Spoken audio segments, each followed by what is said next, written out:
Assalamualaikum warahmatullahi wabarakatuh.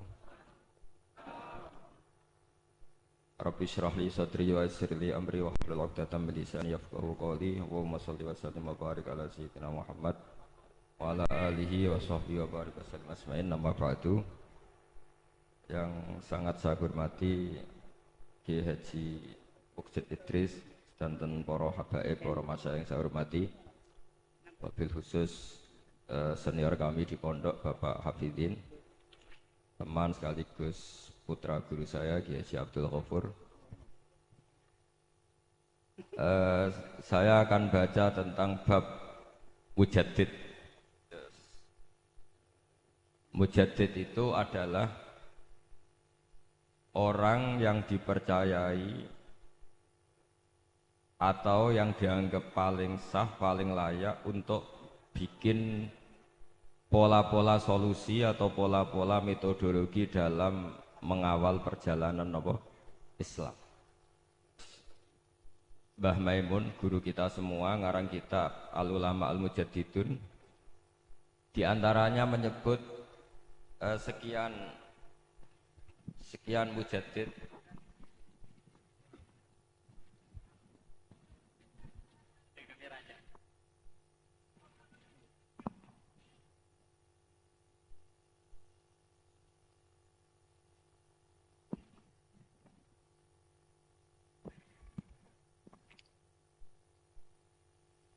Saya teruskan ya.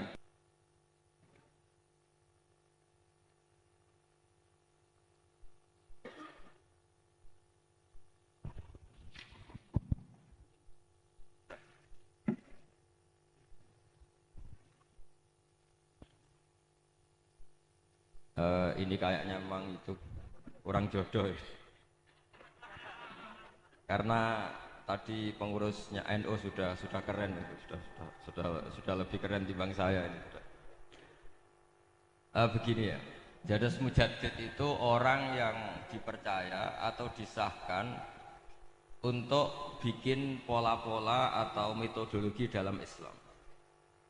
Kita alhamdulillah di Indonesia misalnya mengembangkan Islam dengan kalimat atau kata-kata yang insya Allah itu mengawal mazhab ahli sunnah wal jamaah.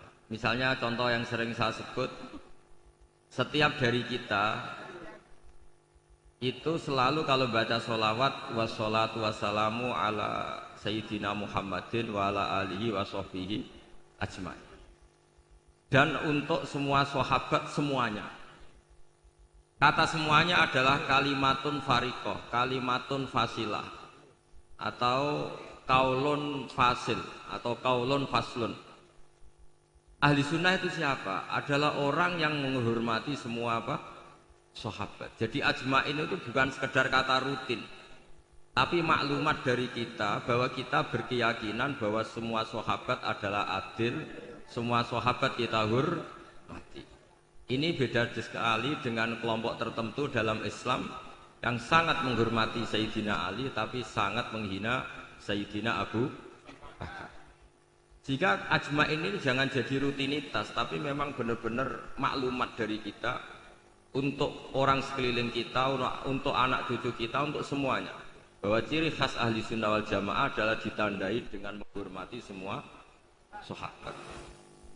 Dengan tradisi pemaknaan seperti ini, maka kalimat ajmain atau kata ajmain ini keluar an ilmin wa an bayinatin, keluar dari rumus ilmu dan dari kesaksian ilmiah. Kesaksian ilmiah misalnya begini, andai kan Abu Bakar itu mal'un, orang yang kena laknat, berarti Nabi itu salah pilih teman. Andai kan Sayyidah Aisyah itu mal'unah, berarti Nabi salah pilih istri.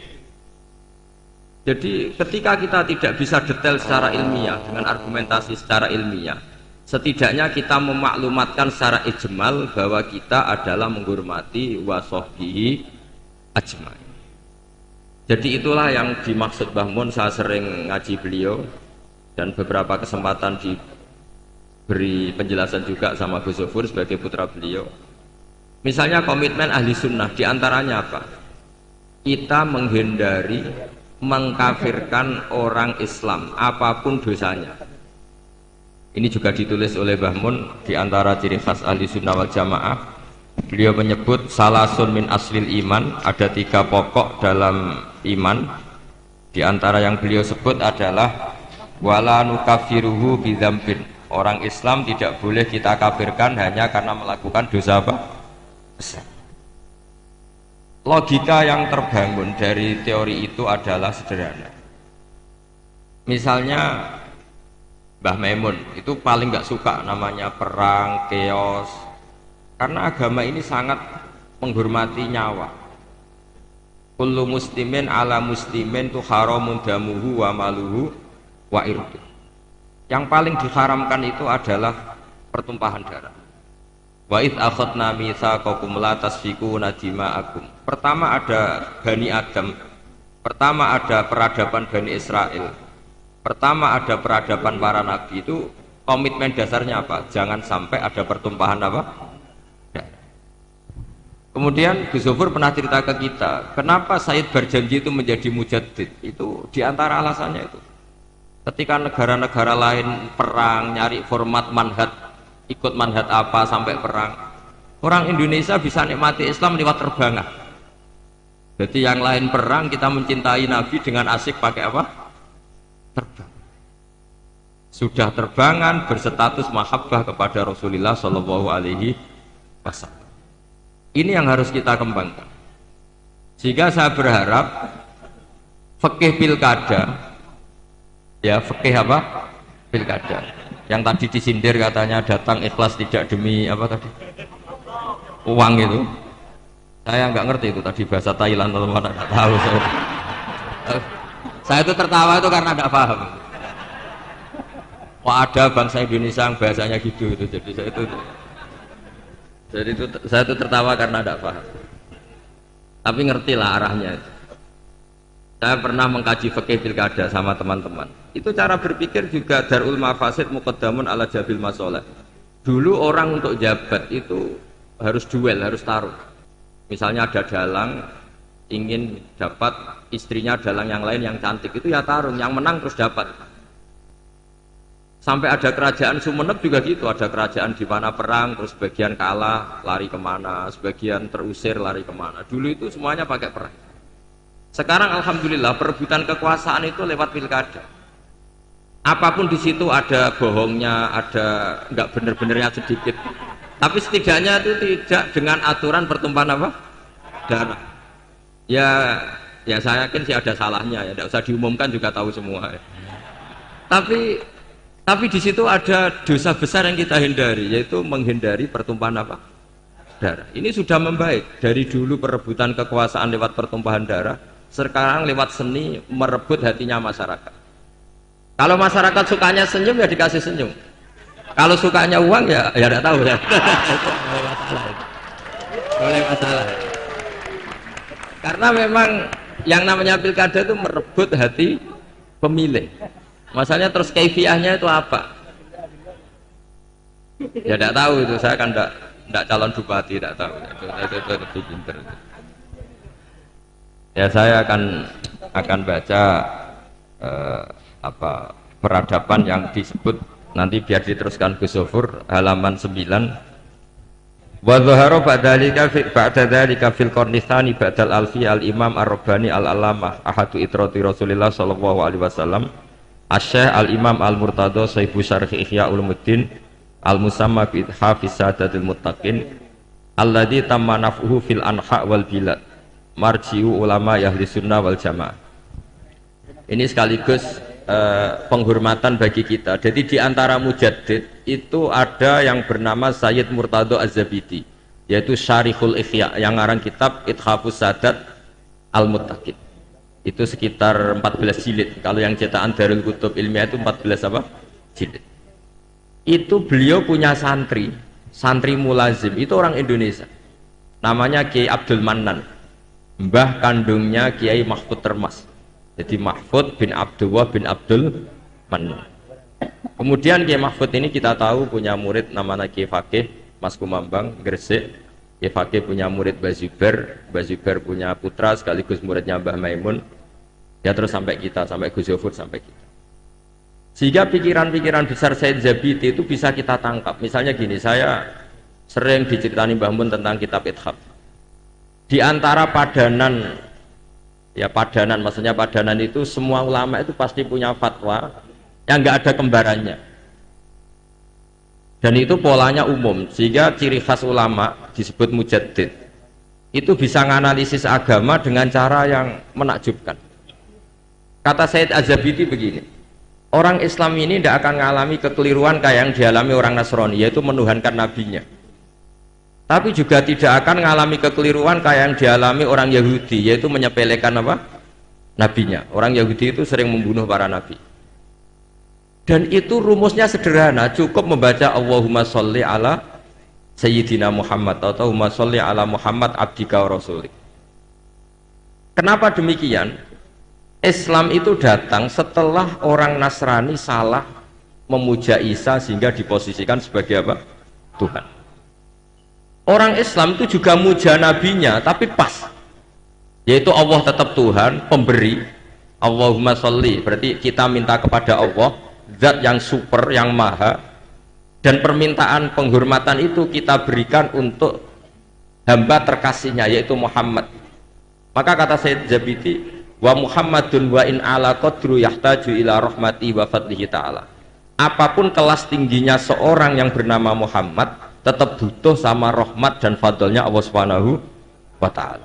Sehingga dengan kalimat sholawat itu sudah isbatun li uluhiyatillah wa nafsyun li rububiyati Muhammad. Dengan kalimat ini orang Islam tidak akan kecelakaan menuhankan Muhammad. Karena apa? Allah pemberi, Rasulullah peneri.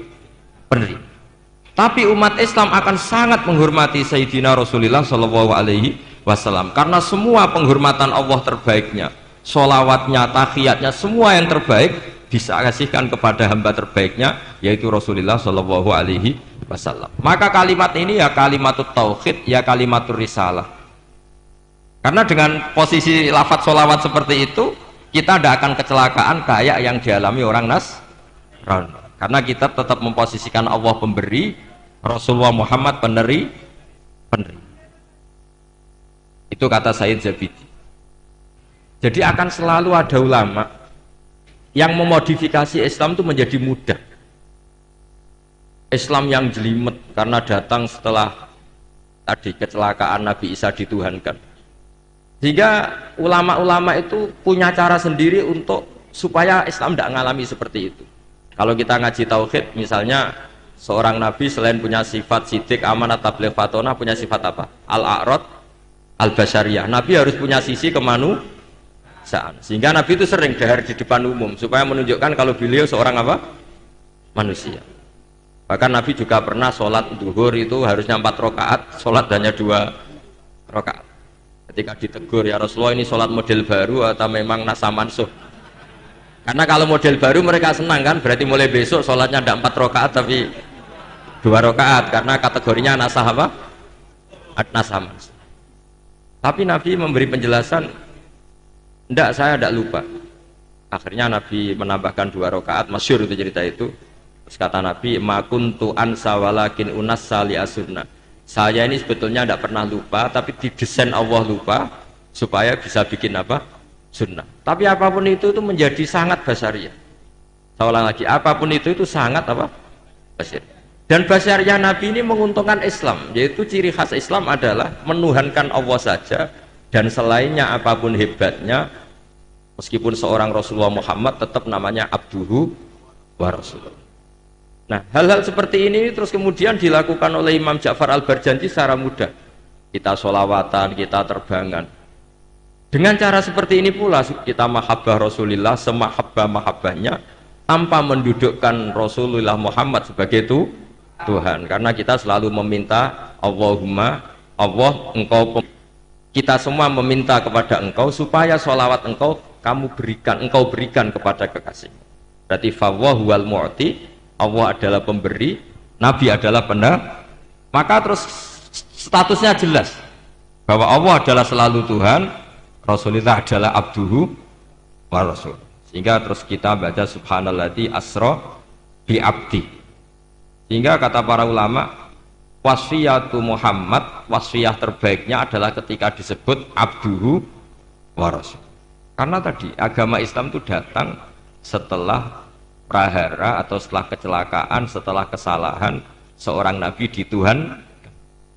Tapi hebatnya ahli sunnah, hebatnya NU, hebatnya pesantren, menjelaskan ilmu seserius ini itu menjadi gampang.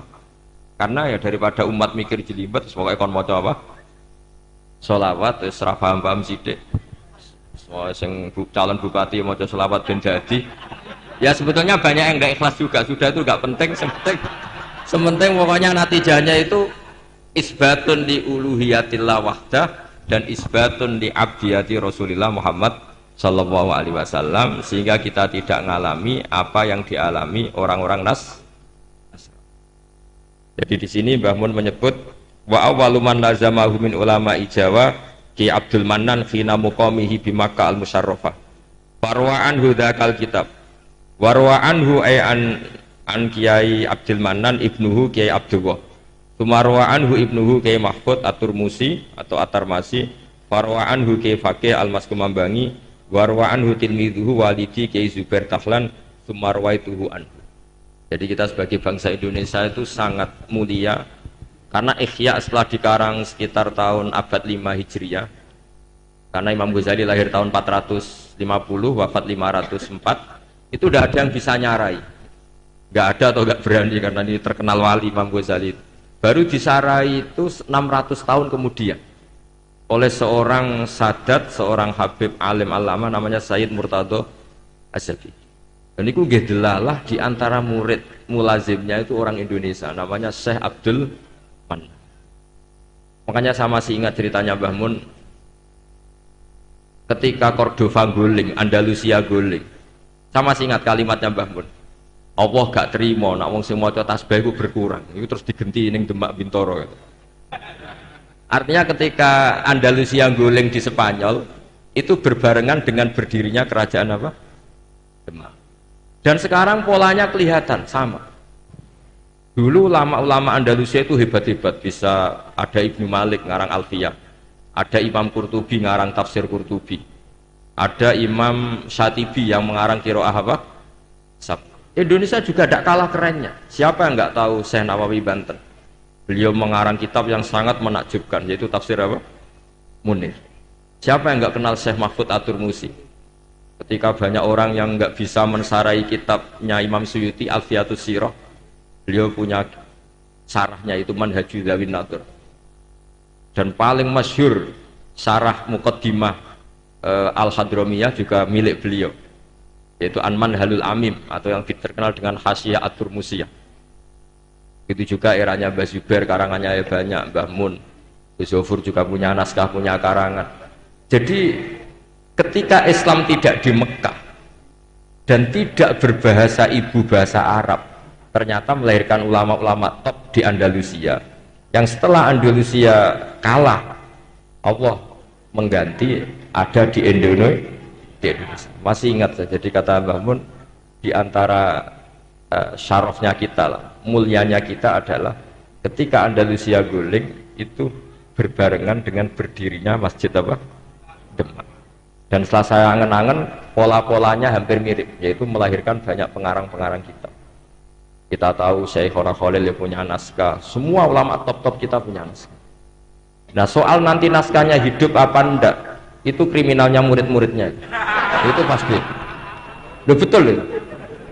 Masyhur itu di kata Imam Syafi'i, al-laits afqahu min Malik illa annahu daya'ahu ashabu. Imam Lais itu ulama top. Sebetulnya secara fikih lebih alim ketimbang Imam Malik secara fikih. Illa annahu daya'ahu ashabu. Tapi murid-muridnya yang sembrono.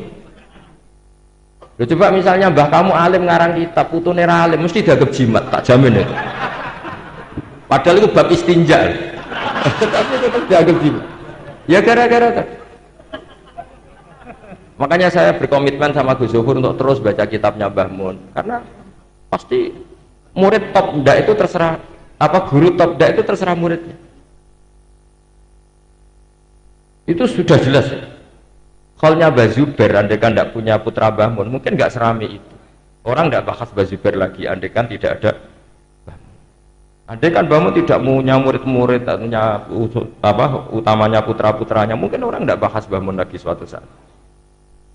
Makanya kata Imam Syafi'i ketika ngomentari Imam Les, al-Les afqahu min Malik illa annahu doya'ahu ashab. Imam Les itu lebih faqih ketimbang Imam Malik. Imam Malik nasibnya baik, beliau punya murid top namanya Imam Syafi'i. Jika kitabnya Mudawwan, Imam Syafi'i punya murid Imam Buaiti, Mudawwan, Imam Muzani. Setelah itu ada Mukhtasarul Muzani. Setelah itu di Mukhtasar lagi oleh Imam setelahnya. Ada Imam Rafi'i, ada Imam Ghazali. Setelah itu terus mulai Imam Haroman, Imam Ghazali, terus Minhajut Thalibin, Imam Nawawi, terus sampai saya Zakaria Al-Ansari. Dulu namanya kitab setelah itu jadi Mukhtasarul Muzani. Setelah itu jadi Nihayatul Matlab fi Dirayatil Madhab, dikarang Imam Haroman. Setelah itu Imam Ghazali Al-Wasit wal Basit. Setelah itu Imam Rafi'i. Setelah itu Imam Nawawi. Setelah itu terus Imam Nawawi menamakan kitabnya Minhajut Thalibin. Saya Zakaria Ansari mengarang namanya Manhajut Tulab. Ya sama, pola-polanya sama. Tapi yang penting kitab ini tidak hilang. Saya sampai sekarang belum pernah tidak baca kitabnya Mbah Mun. Mulai Mbah Mun Sugeng sampai sekarang di murid-murid saya, di muhibin saya. Karena saya tidak ingin menjadi tersangka kayak anak buahnya Mbah Mun. Ya saya kira demikian. Assalamualaikum warahmatullahi wabarakatuh.